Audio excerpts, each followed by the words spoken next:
제가 늘 강조했었던 교회 생활에 필요한 세 가지 요소 혹시 뭔지 여러분 기억이 나십니까? 모르시면은 빨리 주보 뒷면을 펴시면 삼각형이 나옵니다. 이 교회 생활 필요한 세 가지 맨 위에 꼭지점에 뭐가 있습니까? 말씀 예배 이가 있고요. 그다음 아래 꼭지점에 두 가지가 있죠. 하나는 봉사, 하나는 친교. 예배만 집중해도 안 됩니다. 봉사가 있어야 되고요.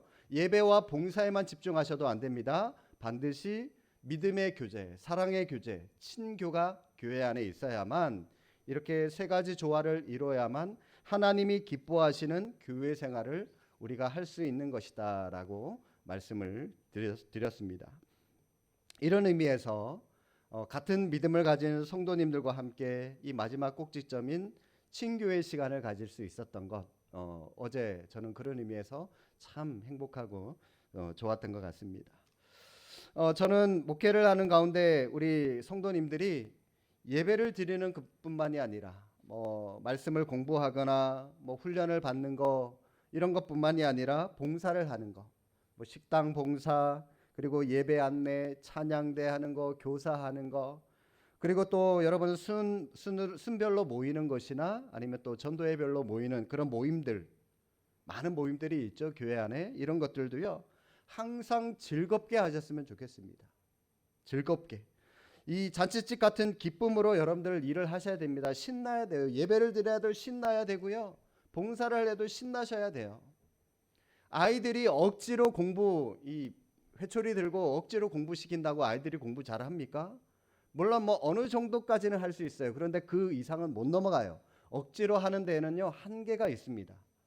그러나 기쁨으로 즐겁게 자원해서 나는 공부가 제일 쉬웠어야 하면서 좀 재수없는 말을 하는 사람들이 간혹 있는데 근데 그런 사람들을 이길 수는 없어요. 왜요? 공부가 재밌대는데 재밌게 공부하는 사람을 우리가 어떻게 이길 수가 있겠습니까? 믿음도 마찬가지입니다. 즐겁게 재미있게 신나게 신앙생활을 하셔야 되는 거예요.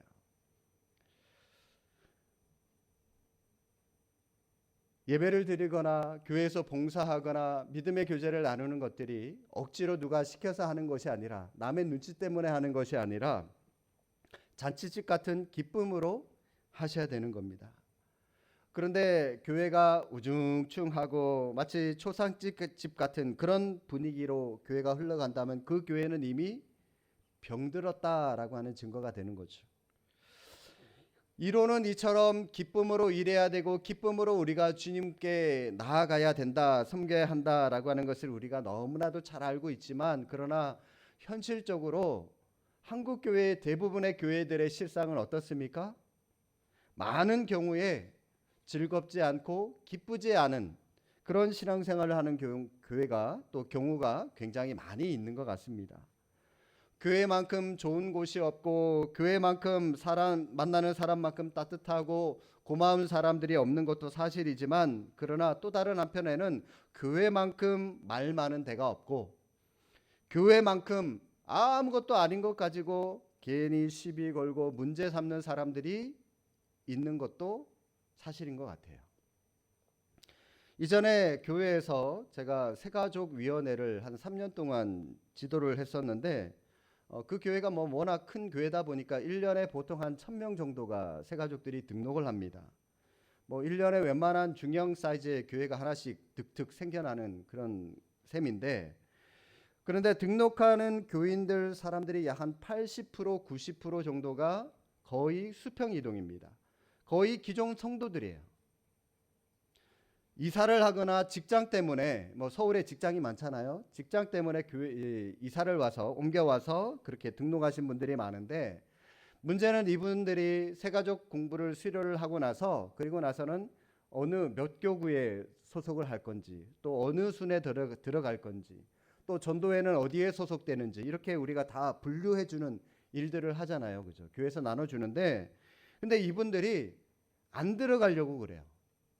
그런 순모임이나 그런 교구에 이런 데 안 들어가려고 그래요. 소속하지 않으려고 그래요. 목사님, 제가 그냥 알아서 예배 잘 드릴 테니까 순회 들어가라, 교구에 들어가라, 뭐 어디 전도에 소속해서 전도사 뭐 어떤 사역을 해라, 그런 말씀들을 좀 안 하셨으면 좋겠어요. 그냥 제가 알아서 열심히 예배 다닐게요. 안 빠질게요. 여러분, 이분들이 왜 이렇게 이런 요청을 할까요? 왜 그럴까요? 이전 교회에서 어떤 상처를 받고 왔는지는 몰라도 사람들 때문에 받는 상처, 이 교회에서만큼은 더 이상 받고 싶지 않다는 거죠. 그러니까 그런 교구나 전도회에 안 들어가려고 그러는 겁니다. 이처럼 사람을 힘들게 하는 부분이 교회 안에 있는 게 사실입니다. 오늘 본문에도 한번 보실까요? 지금 예수님께서 마태의 집에서 제자들과 함께 식사를 하고 계시는데 느닷없이 세례 요한의 제자들이 와서 지금 예수님께 따지면서 이런 질문을 하고 있습니다. 14절입니다. 그때 요한의 제자들이 예수께 나와 이르되 우리와 바리새인들은 금식하는데 어찌하여 당신의 제자들은 금식하지 아니하나이까? 여러분, 그 당시 이 식사라고 하는 것이 유대인의 관습으로는 단순히 그냥 밥 한 끼 나눠 먹는 정도가 아닙니다. 그 자체가 바로 친교하는 거예요. 친교. 우리가 어제 하루 여행 다녀온 것처럼 친교잖아요. 친교하는 겁니다. 사랑의 교제 나누는 거죠. 그게 바로 식사였어요. 그런데 지금 세리와 죄인들이 주님과 식사하는 그 복된 자리에 요한의 제자들이 와서 뭐라고 얘기를 합니까? 아니, 왜 밥을 먹고 있냐? 우리는 금식하는데 니네는 왜 금식 안 해? 왜 밥을 먹어? 그거 가지고 지금 시비를 걸고 있는 겁니다.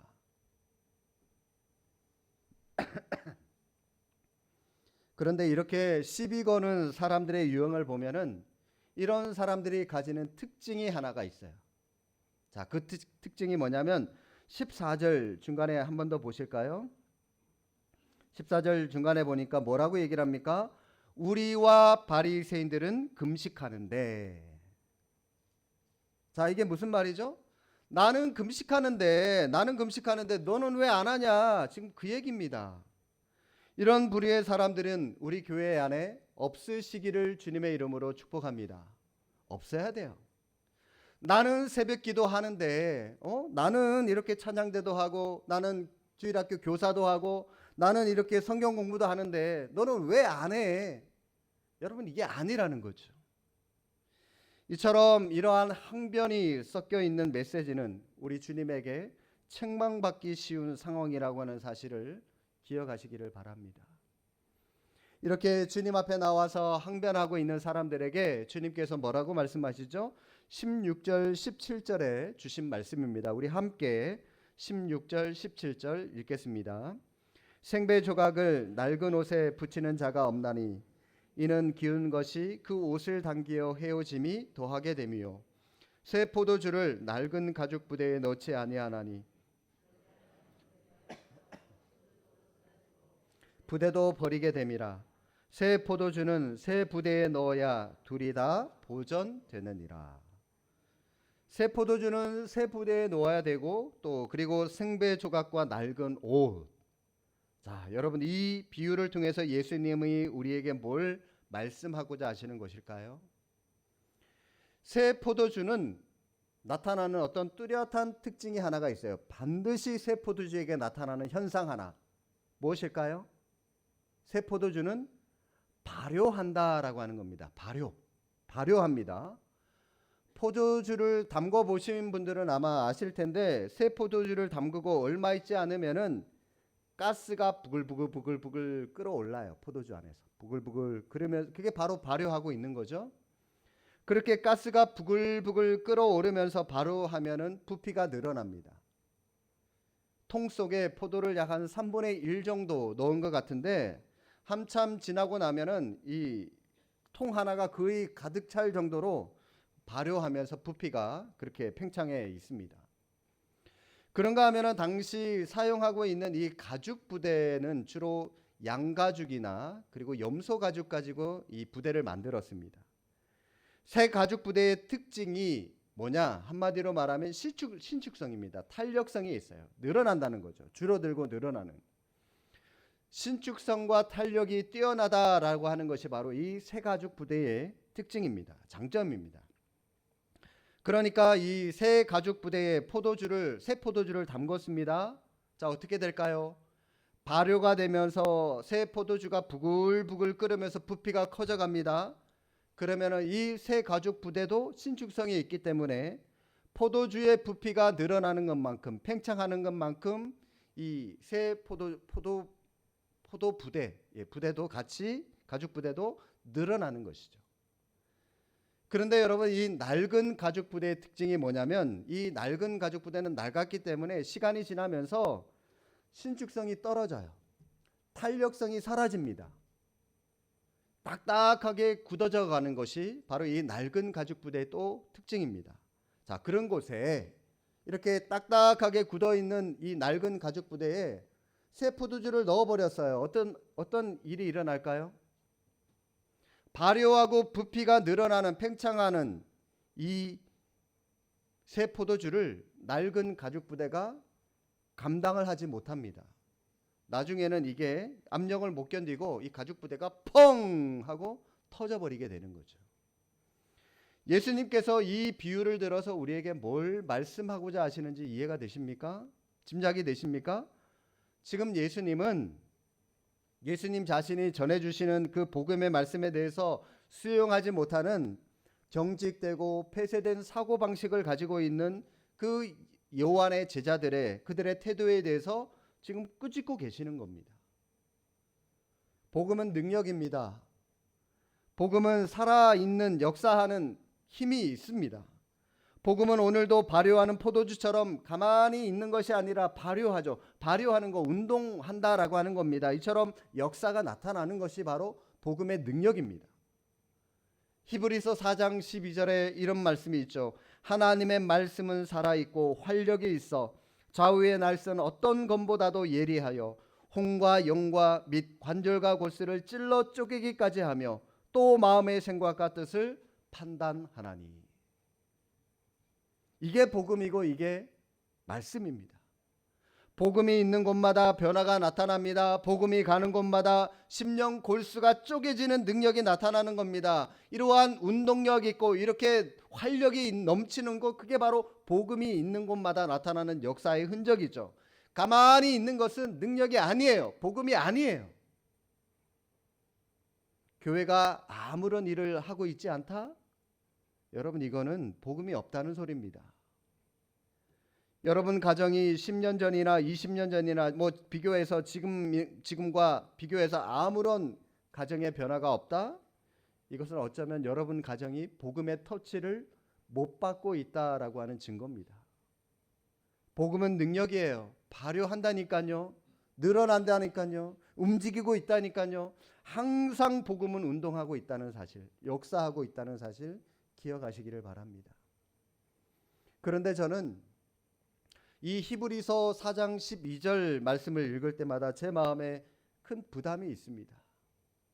그 부담이 뭐냐면, 복음은 능력이라는데 이처럼 4장 12절 말씀처럼 복음은 우리의 심령 골수를 쪼개는 능력이 있는 하나님의 살아계신 말씀이라고 하는데, 이 말씀이 오늘 이 땅 가운데 지상교회에 왜 능력 있게, 힘 있게 그 말씀의 능력이 작용하지 못하느냐라고 하는 것입니다. 왜 변화가 일어나지 않느냐라고 하는 것입니다. 물론 변화 일어납니다.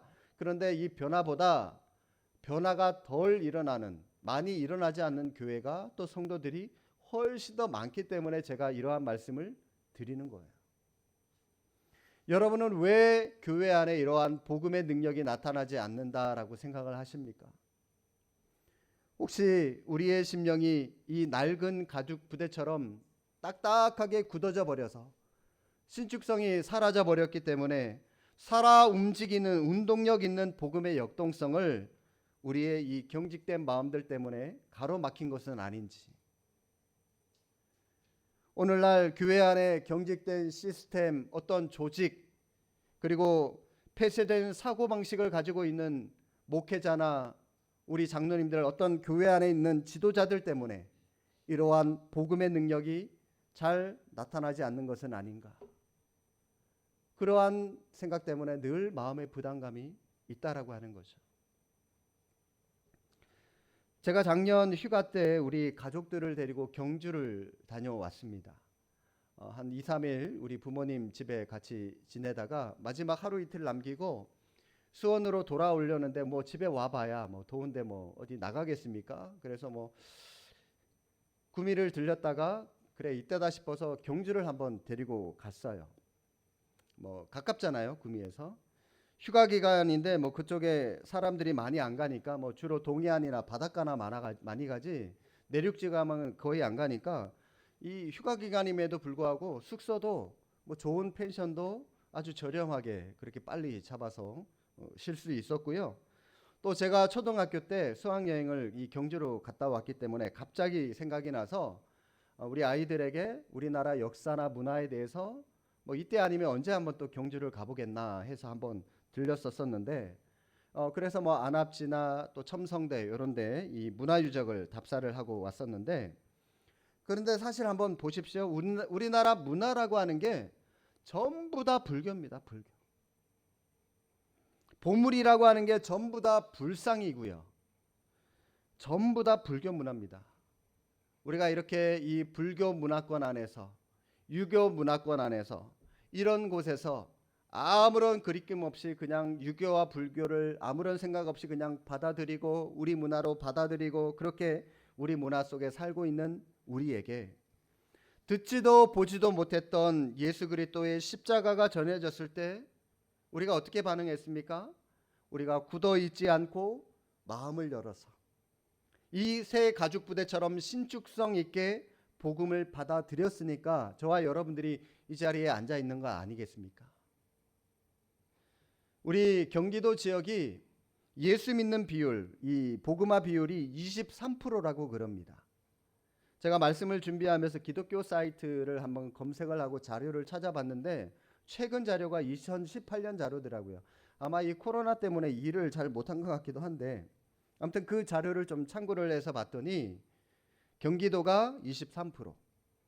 전국에서 복음화 비율 꼴찌가 어딘지 아십니까? 경상도예요. 특히 경상남도 그리고 제주도 꼴찌입니다. 10%도 안 돼요. 복음화 비율이. 저도 이 경상도 사람이긴 하지만 여러분들 아시잖아요. 경상도 사람들 고집 얼마나 센지 그죠? 예. 복음 잘 안 받습니다. 대구, 경주, 포항, 부산 가보세요. 이 문화라고 하는 게 곳곳마다 다 이 불교 문화들이 즐비하고 있습니다. 불교만 지키려고 하고 이 문화라고 하는 명목으로 그것만 고수하려고 하다 보니까 여전히 마음을 열지 않으니 전도가 어려울 수밖에 없는 것입니다. 그런데 여러분은 새 가죽 부대처럼 진리를 신축성 있게 잘 받으셔서 예수 그리스도를 여러분의 주인으로 받고 새 질서에 순종하고 이런 의미에서 여러분들은 새로운 문화를 개척하신 분들입니다. 참 귀하신 분들이에요. 그러나 새가죽 부대 같은 신축성 있는 마음으로 우리가 복음을 받고 진리를 받았다 할지라도 우리는 방심할 수 없습니다. 왜냐하면 어떠한 낡은 가죽 부대도 처음부터 낡은 가죽으로 만들어진 가죽 부대는 없기 때문입니다. 모든 가죽 부대는 처음에는 다 새 가죽으로 만들어요. 그렇죠? 그런데 새로운 가죽으로 만든 그 새 가죽 부대도 시간이 지나면서 경직되고 신축성이 사라지고 굳어지면서 낡은 가죽 부대가 되는 것입니다. 우리도 그렇게 될 수가 있다는 것이죠. 오늘 교회 안에 한번 보십시오. 우리 생각에는 예수 믿은 지 10년, 20년 지나면 관록이 생기고 또 교회의 중직자가 되고 찬양대도 찬양한 지 얼마 되지 않는 사람보다 5년, 10년 정도 하신 분들이 훨씬 믿음에 있어서 여유가 있고 넉넉할 것 같은데 또 뭐 교회 안에 실제로 그런 분들이 많이 계신 것도 사실입니다. 그러나 가끔 보면 안 그런 경우도 있어요. 안 그런 경우도 있어요. 오래 믿은 사람일수록 훨씬 더 경직되고 훨씬 더 폐쇄된 사고 방식을 가지고 교회를 신앙생활하는 사람들이 있어요. 저는 부교역자로 여러 교회들을 섬겨봤습니다. 그런데 교회들마다 꼭 있어요. 이런 사람. 없어도 되는데 이런 사람 꼭 있어요. 어떤 사람들이 있는지 아십니까? 바로 텃세 부리는 사람. 새가족들이 오면은 열린 마음으로 그들의 입장에서 교회에 잘 적응할 수 있도록 도와주고 옆에서 좀 섬겨주고 하시면 참 좋은데, 낡은 가죽 부대 같이 완고하고 고집 세고 누구의 말도 듣지 않고 자기 마음대로 교회 안에서 텃세 부리는 사람들이 있어요. 그러면서 새가족들에게 우리 교회는 지금까지 이렇게 해 왔으니까 니들도 이렇게 해야 된다면서 새가족들한테 손가락도 하나 움직이지 못하게 만들어 버립니다. 저는 오늘 예수님이 말씀하시는 이 신축성 없는 낡은 가죽 부대와 같은 경직된 태도로 신앙생활을 하는 성도님들이 우리 교회 안에 없기를 주님의 이름으로 축복합니다. 마음의 경직을 풀시고요, 신축성 있게 나와 비록 다르다 할지라도 그 사람을 받아들이려고 몸부림치지 않으면 우리도 얼마든지 낡은 가죽 부대가 될 수 있다는 겁니다. 수가성 여인을 한번 보실까요? 예수님께서 요한복음 4장에 보시면 사마리아의 수가성의 이제 땡볕 아래 지나가고 계시는데, 그 광야에 얼마나 목이 마르시고 얼마나 힘이 드시겠습니까? 마침 우물에 도착하셨는데 한 여인이 물을 기르고 있는 겁니다. 그래서 예수님께서 다가가셔서 물 좀 달라라고 요청을 합니다. 그러니까 여인이 뭐라고 대답하죠? 요한복음 4장 9절 말씀인데 여러분 성경 찾지 않으셔도 됩니다. 앞에 자막 한번 보십시오. 사마리아 여자가 이르되 당신은 유대인으로서 어찌하여 사마리아 여자인 나에게 물을 달라 하나이까 하니 이는 유대인이 사마리아인과 상종하지 아니함이로라. 그러니까 예수님께서 10절에서 예수께서 대답하여 이르시되 내가 만일 하나님의 선물과 또 내게 물 좀 달라 하는 이가 누구인 줄 알았더라면 내가 그에게 구하였을 것이요 그가 생수를 내게 주었으리라. 주님이 이렇게 말씀하시니까 그 여자가 11절에 또 이렇게 대꾸합니다. 여자가 이르되 주여 물기를 그릇도 없고 이 우물은 깊은데 어디서 당신이 그 생수를 얻겠사옵나이까. 지금 한 나그네가 광야를 지나다가 오아시스를 만나서 그 성에서 너무 목이 말라서 물 좀 달라 그러는데, 사실 여러분 별로 어려운 일 아니잖아요. 물 달라 그러는 거 그냥 물 한 컵 그냥 드시라고 주면 되는데 뭔 말을 그렇게 많이 하는지 모르겠어요. 그냥 물 한 잔 떠서 예 마시세요 드세요 하고 주면 될 것 가지고 관습을 따지고 지역을 따지고 성별을 따지고 복잡하게 이것저것 따져가면서 예수님께 오히려 물은 안 주고 지금 따지고 있어요. 이게 바로 경직된 사람, 상처가 많은 수가성 여인 같은 사람, 뭔가 마음에 굳어져서 딱딱하게 낡아진 이 낡은 가죽 부대처럼 이러한 마음을 가진 사람들이 취하는 행동이 바로 이 수가성 여인이 우리에게 보여주는 그런 사람의 모습이라고 하는 거죠. 이쯤에서 여러분 우리 자신의 모습을 한번 돌아보시기를 바랍니다. 여러분 직장에서 뭐 이력서를 쓸 때나 또 어떤 뭐 조사를 할 때에 이 종교란에 기독교라고 쓰잖아요. 그러면 이 기독교라고 하는 쓴 그것 때문에 여러분 직장의 동료들이 여러분을 그것 때문에 더 믿고 신뢰를 하던가요? 그렇지 않은 것 같아요. 물론 이 기독교를 가진 사람을 선호하는 직장도 있지만 거의 대부분은 아닌 것 같습니다. 사실 대부분의 기업들은 이력서에 기독교라고 쓰면은 그 사람 잘 안 뽑아요. 안 뽑으려고 그래요. 왜 그럴까요? 기독교인들 그러면은 그 사람들의 생각에는 뭐가 먼저 떠오르냐? 따지기 좋아하고 말 많고 얼마나 날카롭게 비판하고 정죄하고 뭐 하나 뭐 마음에 들지 않는 일이 생기면은 제일 먼저 나서서 불평하고 원망하고, 주로 기독교인들이 이런 반응을 하는데 제일 먼저 앞장선다라고 하는 생각이 그들에게는 있기 때문입니다.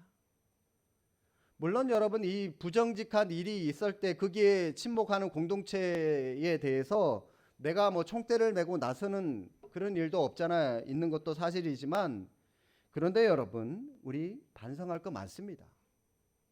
반성할 거 많아요 사실. 신축성 있게 복음을 받아들였던 그 융통성은 어느덧 다 사라져 버리고 딱딱하게 굳어있는 이 낡은 가죽 부대처럼 우리의 마음이 낡아져 있지는 않은지 모르겠습니다. 그래서 얼굴도 굳어있고 표정도 굳어있고 신앙생활하는 것도 재미도 하나도 없고 맨날 이 수가성 여인처럼 물 좀 달라 그러면 그냥 주면 되는데 주지도 않을 거면서 계산하고 따지고 신앙생활하는 게 피곤해요. 우리 전부 이런 것들 회개할 것들이죠. 16절에 나오는 이 말씀도 마찬가지입니다. 한 번 더 보십시오. 생배 조각을 낡은 옷에 붙이는 자가 없나니 이는 기운 것이 그 옷을 당기어 헤어짐이 더하게 됨이요. 여기서 이 생배라고 하는 말은 단순히 새천, 새로운 것만을 의미하는 것이 아니라 이 말은 한 번도 세탁하지 않은 새천, 한 번도 세탁한 적이 없는 새천, 이 바로 설명할 때 단어입니다.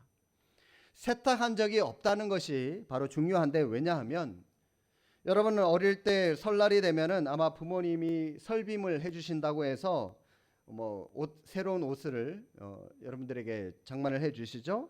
그런데 대부분의 가정의 아이들을 보면은 여러분 꼬맹이 때를 한번 생각을 해보십시오. 어떤 옷들을 입혀주시던가요? 아마 상의를 입혀주면은 옷을 저처럼 이렇게 딱 맞춘 옷이 아니라 길어가지고 몇 번을 접어서 입어야 되는 그런 옷을 사주시고, 바지도 기장을 몇 번씩 접어야 입을 수 있는 그런 큰 옷을 부모님들이 사주십니다. 아니 왜 모처럼 옷 사주실 거면은 몸에 딱 맞는 핏이 좋은 그런 옷을 사주면 딱 좋은데 왜 부모님들이 헐렁한 큰 옷을 사주실까요? 물론 아이들이 금방 자라기 때문에 몇 년이고 마르고 닳도록 그 옷을 입혀야 되는 이유도 없잖아 있지만, 더 큰 이유는 새 옷은 한번 빨고 나면은 확 줄어든다라고 하는 그런 오그라드는 그런 특징이 있기 때문입니다. 옛날 옷은 그렇게 많이 오그라들었어요. 요즘에야 워낙 원단이 좋은 옷감이 많기 때문에 줄어드는 것 별로 신경 쓰지 않아도 되는데, 당시는 몸에 맞는 옷을 주면은 한번 옷 빨고 나면은 확 줄어들어서 쫄쫄이 옷으로 다 바뀌어 버려요. 그래서 그 다음부터는 못 입어요. 긴 옷을 주면은 적당성 있게 식축성 있게 줄어드니까 그것까지 계산을 해서 부모님들이 아이들에게 큰 옷을 사주시는 거죠. 이게 바로 오늘 생배라고 하는 이 새로운 천에 대한 특징입니다. 자, 여러분 보십시오. 낡은 옷이 헤어졌어요. 무릎이 구멍이 뚫렸습니다. 자, 기워야 되는데 거기다가 새 천을 갖다 붙이면 그 옷이 어떻게 될까요? 아마 우리 어르신들, 우리 연세 드신 분들 많이 경험을 해보셨을 텐데, 새천이 오그라드는 시축성이 있기 때문에 오히려 붙여두면은 당장은 괜찮아요. 그런데 한번 빨고 나면은 낡은 옷을 확 잡아당겨서 더 크게 헤어지고 그 옷을 다 망쳐버리게 만들어 버립니다. 자, 그러면 주님께서 말씀하신 이 말씀의 의미가 무엇입니까? 오늘 우리 교회 안에, 또 한국 교회 안에 예수 믿는 분들 중에 이 새 천조각처럼 성숙한 분들 많이 계십니다. 금식기도 열심히 하시고 모든 예배에도 잘 참석하시고 각종 종류의 헌금도 다 드리시고 여러 분야에서 봉사하시는 분들도 계십니다. 참 그런 분들 새천처럼 너무나도 귀한 분이세요. 그런데 그런 분들이 가지고 있는 위험성이 하나가 있어요. 그 위험이 뭐냐? 바로 자기의 신앙의 잣대로 낡은 천 같은 연약한 사람에게 물리적으로 달라붙어서 그 사람들을 갉아먹어요. 그 사람들을 물리적으로 괴롭힌다는 겁니다. 힘들게 한다는 거죠. 뭘 말씀하는지 이해가 되십니까? 내가 평생 새벽 제단을 쌓으리라, 그런 결심을 가지고 눈이 오나 비가 오나 새벽으로 교회에 나오는 분들, 귀한 분들 교회들마다 다 있어요. 많이들 계세요. 그런데 그런 분들 가운데 간혹 이상한 길로 가는 분들이 꼭 한두 분은 계십니다. 바로 오늘 요한의 제자들처럼 우리와 바리새인들은 금식하는데 니들은 왜 안 하냐, 이런 사람들이 있다는 거죠. 새벽 제단을 쌓으면서 세천처럼 복음을 받고 기쁨으로 감격하면서 하나님 앞에 은혜로 나아가면 참 좋은데, 나는 금식하는데, 나는 새벽 기도 나오는데 니들은 왜 안 하냐? 자꾸 자신의 잣대를 가지고 남을 비판하고 정죄하는 사람들로 방향을 이상하게 나가는 사람들이 있다라고 하는 거죠. 사랑하는 성도 여러분, 새 포도주란 발효하는 것처럼 생명력이 있고 변화가 있고 능력이 있는 것이다 라고 말씀을 드렸습니다. 새 포도주는 새 가죽 부대에 담아야만 둘 다 보존할 수 있습니다. 마찬가지로 생명이 있고 변화가 있는 복음을 수용하려면 여기에 합당한 우리의 마음, 능동적이고 적극적이고 창조적인 우리의 마음의 자세가 요구되는 거죠. 때로는 과감한 용기도 필요합니다. 옛것을 버리고 새 것을 받아들이는 그런 우리의 모습이 필요하죠. 그래야 우리도 담기고 우리 안에 복음도 담을 수 있는 겁니다. 새 포도주가 움직이는 대로, 진리가 내게 말씀하는 대로, 또 진리가 우리에게 깨달음을 주시는 대로 우리가 그것을 수용하고 얼마든지 적극적으로 순응할 수 있는, 순종할 수 있는 그런 믿음의 자세가 우리에게 필요합니다. 좀 이따가 하지 뭐, 내일 하지 뭐, 아니 내년에 하지 뭐, 이런 태도 여러분 버리셔야 돼요. 지금 필요합니다. 지금. 하나님이 주시는 깨달음이 있다면 즉각적으로 수용하고 실천하는 은혜가 있기를 주님의 이름으로 축복합니다. 그래서 우리를 통하여 복음의 역동성과 복음의 능력을 나타내는 삶을 살아가는 저와 여러분들이 될 수 있기를 주님의 이름으로 축복합니다. 기도하겠습니다.